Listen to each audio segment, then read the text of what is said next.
CWD is doing a community partner cleanup, doing the HH waste and e-waste. What does the town of Little Elm think about this partnership, Doug?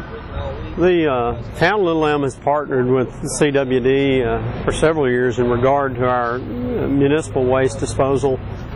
This year, CWD has begun doing our household hazardous waste and e-waste, and we think it's a great partnership. And all this material, if we didn't have a cleanup, would it most likely maybe end up in the landfill or most likely be illegally dumped, you think? Well, and that is a hazard or a concern that I guess we all have with household hazardous waste and the environment, in that people don't always act responsibly in disposing of those items, and quite often they will end up in a landfill, either by the use of their home containers, their poly carts, or simply by taking them to the dump. How often does the town have a cleanup like this? It began as basically a citywide cleanup where we had open top containers where citizens could come and drop off all the debris.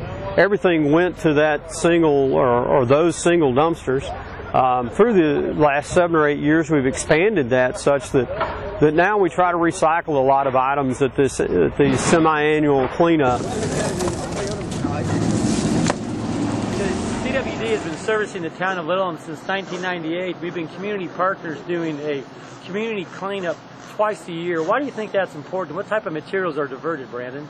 Well, you know, if memory serves correctly, in the last year, 7.5 tons of electronic waste, like what you see behind me, was diverted. It kept it out of the landfill. It's kept it out of Lake Louisville. It is done at no charge to Little Elm citizens, which is a great value to them. They have the ability to take it somewhere, drop it off, and know it's going to be properly dealt with, instead of landing up in places that would inadvertently affect them and their families down the road.